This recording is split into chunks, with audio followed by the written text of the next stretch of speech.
How's it going, guys? I'm Jeremy, and today I'll tell you about one of my favorite spots in Western Sichuan and the trip I just did the last few days to a couple awesome lakes. And I'll give you some advice for that area and a few other things.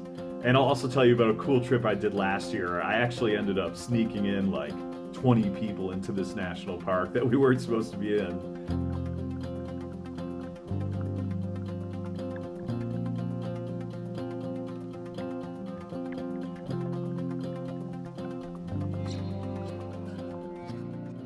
So I was actually supposed to do another trip this weekend. Last year, I had 20 people, and this weekend I could hardly get anyone because of the current COVID outbreak in Shanghai and different areas. It's been a real damper on traveling plans, as you can imagine. And so I just did this trip solo. But when I did it last year, it was pretty cool. We came out to this area, which, just to give you a basic idea of the geography, from Chengdu, if you go west about 4 hours, you've got Kanding, which is the biggest city. I'm not sure how many people, let's say, I don't know, 80,000 or something. And then northwest of there is Tagong, which is one of my favorite spots.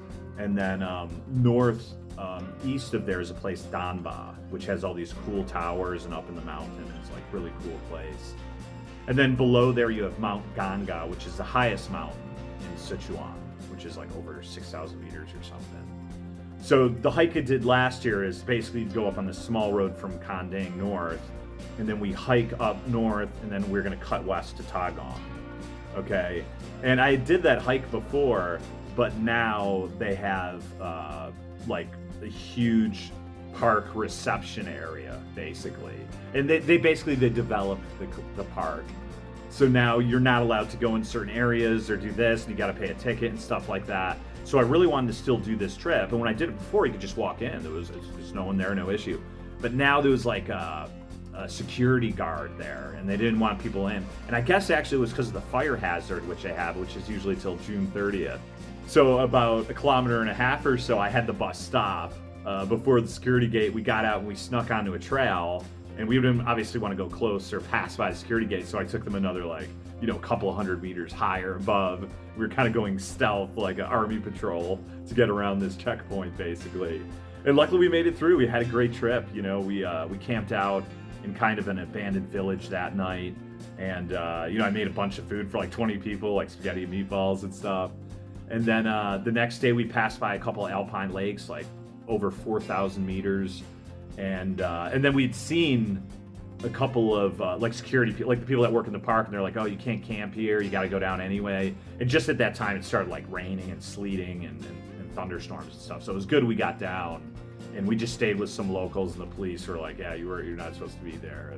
And so we went the next day. We took taxis to Tagong, and we had a nice party there and hung out and stuff. And Tagong's always been a cool spot. I had actually come around all of these areas on bicycle in 2011, so I knew Sichuan was amazing. I had some of the best photos and stuff then, and Tagong was a place I remember because it was I guess a American woman or someone was running a place then, and then the last few years it was a guy from the Czech Republic, so it was kind of cool. So Tagong, still a good spot. It's a little bit touristy, but that's definitely worth checking out. For this trip I did this time, like I said, I did try to plan a similar type of trip with less hiking to a couple different areas. But because of the COVID, I couldn't get people. So I just went out on a solo trip. I went up towards Danba, and I knew there was a really cool lake near town Danling. And so Danba takes about 6 hours to get to, and is really cool because it's kind of like all these valleys. And it's like in the other areas of the Tibetan Plateau, you're up on top and it's like a flat area, where this is like you're kind of more in like the gorge and stuff. You still get all these really cool views. And they have these ancient towers everywhere, which were used for like defense basically. Like they put their food up in the top, and then they could pull their ladder up, and then if invaders and people came, they could steal all of their food or personal things or whatever. So on this trip, I passed by Danba, and I'd actually wanted to go to Danling to this lake before, but the road was under construction. So luckily I was able to get up there okay. And the first big issue is if you could even get into the region, because every Tibetan area is sensitive during COVID, so sometimes they'll turn you back, especially if you're a foreigner. Luckily the guy let me through okay, and people seem to get through okay this weekend, depending on where you're from.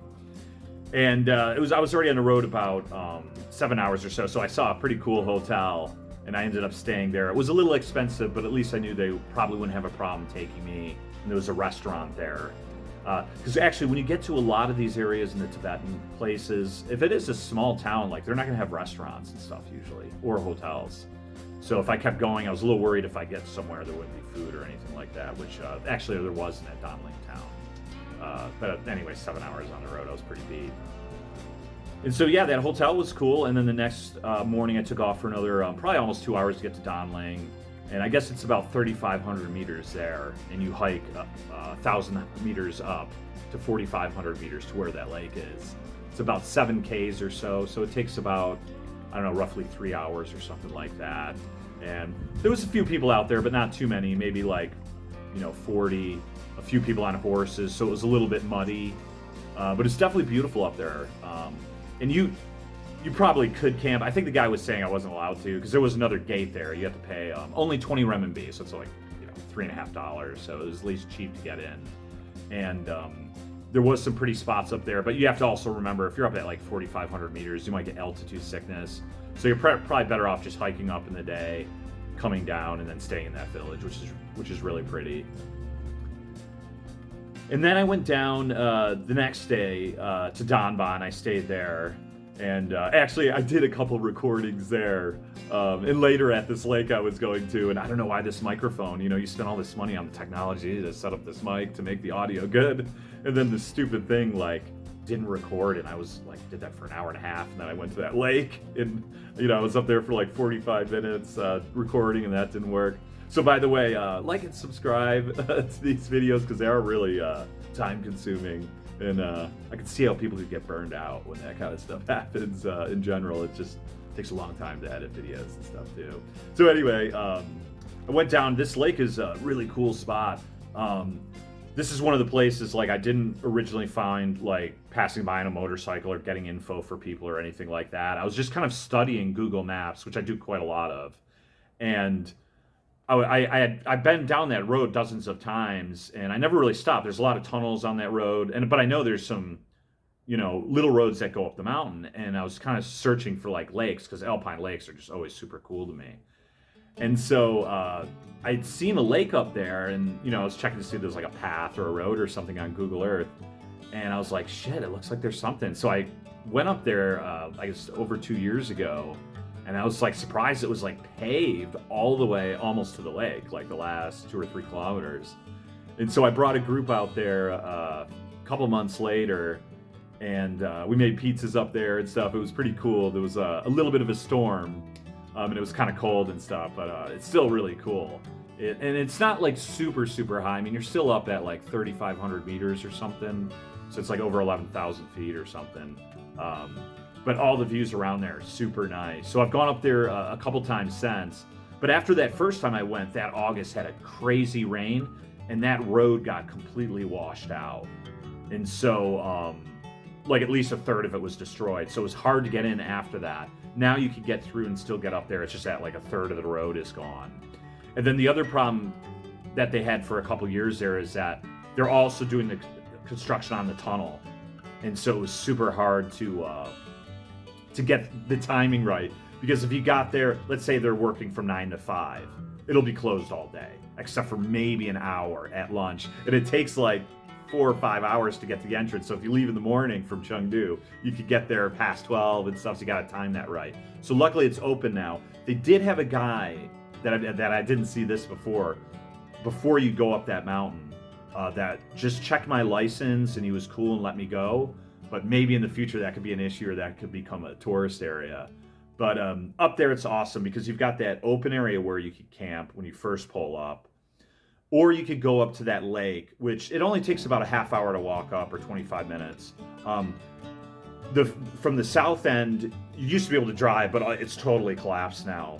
But now they built the dirt road that continues, and you can come in the backside too. You might be able to bring your car, or you could walk up. It's even less of a walk, 15 minutes. And there's another opening up there too as well.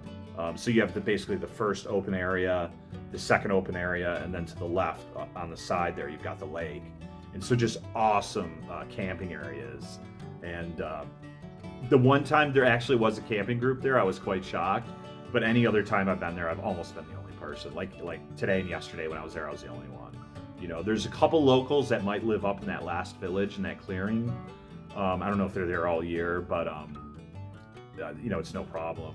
And then actually from there, you could go off to the right in that last big open area with those few houses, and you could go up to the right, up to some mountains and alpine lakes, or you can go to the left, up to some awesome mountains. So it could be a super good base and totally worth checking out if you know, if you got, you know, a long weekend. I would do it in 3 days because it does take 6 to 7 hours to get up there, and so it's probably better for a 3-day trip. Some other notable mentions, like I said, below Kanding is Mount Ganga. There's a Ganga trek, which is like 5 days. I wanted to do that this weekend, but because of the fire prevention, you can't do it until after June 31st. Further west, now this is more stuff that almost takes 10, 12 hours, is like Litang, which is southwest Sichuan. Southwest of Litang, you've got Mount Guilin, which is the second highest mountain. I was out there last summer, and there's some cool hiking, old monasteries, just super nice. That's really like still undeveloped, so that could be a really good option. In the northwest, you've got Ganza town right near Qinghai and places like Juqing, and that's also super pretty and super nice. And then up straight north from northern Sichuan near Gansu, you've got Langmusa, and that's also super nice. You've got some good hiking out there, some plains like Roargai, and this river bend, which is super pretty. So if you're up there, you know, that's awesome. But like I said, that any of these other areas are like at least 10, 12 hours to get to. And then one of the nice places that's quite touristy is Yading, which is southwest, very southwest Sichuan, which is a little touristy, but that's got some really beautiful alpine lakes. And that takes a couple days to get to, but you can also take a flight down there. And actually, that's the same now. Litang does have an airport, and so does Ganza up in the northwest. So you could fly there and either get a taxi or whatever to get to those other places. And also, you can go south of Kanding several hours near Jiolong, and there's some awesome alpine lakes down there, Wushu Lake, things like that. So Sichuan's got quite a lot, you know, if you're willing to spend the time, and you've got like, you know, a couple weeks or a few days. It's good to check these areas out. So I hope you enjoyed the video, and like and subscribe, and I'll see you next time. Cheers.